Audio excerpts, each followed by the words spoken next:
સાચું જ કહ્યું છે કે અભિમાન કરું કઈ બાબતનું? મારા મર્યા પછી મારા પોતાના જ મને અડક્યા પછી હાથ ધોવે છે। આજે હું તમને આ વિડીયોમાં એક સાઉથના રાજાની વાર્તા કહીશ, જેમાંથી આપણે 3 બાબત શીખવા મળે છે।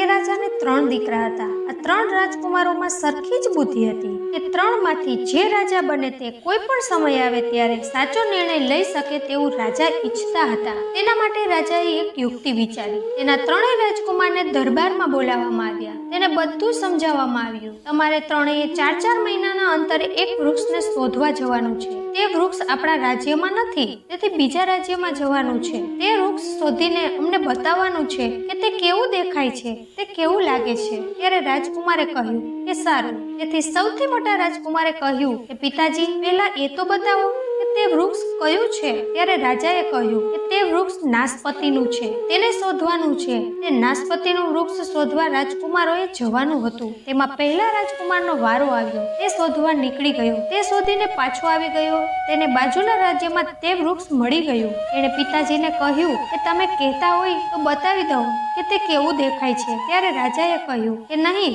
થોડી રાહ જુઓ। ત્યારબાદ બીજા રાજકુમારનો વારો આવ્યો। ત્યાર પછી સૌથી નાના રાજકુમારનો વારો આવ્યો। બંને પાછા આવી ગયા। પછી થોડા સમય પછી ફરીથી રાજાએ રાજકુમારોને દરબારમાં બોલાવ્યા અને બધા મંત્રીઓ ત્યાં હાજર હતા। ત્યાં નાના નાના રાજાઓ પણ બેઠા હતા। ત્યારે રાજાએ કહ્યું કે હવે બતાવો કે તે વૃક્ષ કેવું દેખાતું હતું અને ક્યાં જોયું। તેમાં સૌથી મોટા રાજકુમારને તે બતાવવા કહ્યું। ત્યારે કહ્યું કે આપણા બાજુના રાજ્યમાં છે। ત્યાંના લોકોએ કહ્યું કે આ જ નાસપતિનું વૃક્ષ છે। તમે મને શા માટે મોકલ્યું? તે સુકાયેલું હતું, વાંકું વળી ગયું હતું, તે કોઈ કામનું ન હતું। મને સમજાતું નથી કે તમે મને નાસપતિનું વૃક્ષ જોવા મોકલી દીધો। તે બોલતો હતો ત્યાં જ બીજા નંબરના રાજકુમારે એ બોલવાનું શરૂ કરી દીધું કે મેં નાસપતિનું વૃક્ષ જોયું, તેમાં લીલા પાંદડા હતા, પણ તેમાં એક કમી હતી કે તેમાં ફળ ન હતા। બીજો રાજકુમાર બોલતો હતો ત્યાં જ નાના રાજકુમારે બોલવાનું શરૂ કરી દીધું અને કહ્યું, પિતાજી, આ બંને ભાઈ શું વાત કરે છે? મેં જે વૃક્ષ જોયું તે નાસપતિનું છે। મેં ત્યાંના ખેડૂતો સાથે તે નક્કી પણ કર્યું કે આ જ નાસપતિનું વૃક્ષ છે। ત્યાંના લોકોએ પણ કહ્યું કે ના,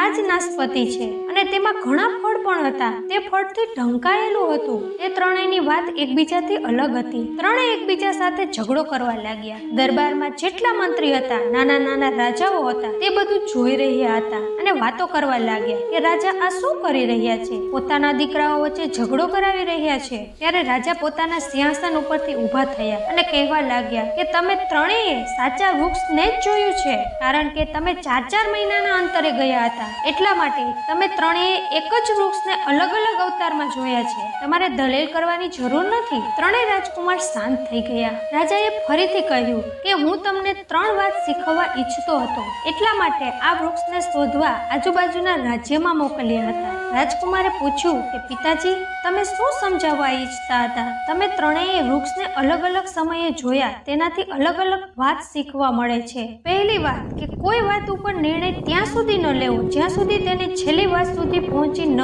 જાય। ભલે પછી તે માણસ હોય, મિત્ર હોય, પરિવારના સભ્યો હોય અથવા કોઈ પરિસ્થિતિ હોય, તેમાં જ્યાં સુધી પૂરી માહિતી ન હોય ત્યાં સુધી નિર્ણય ન લેવો।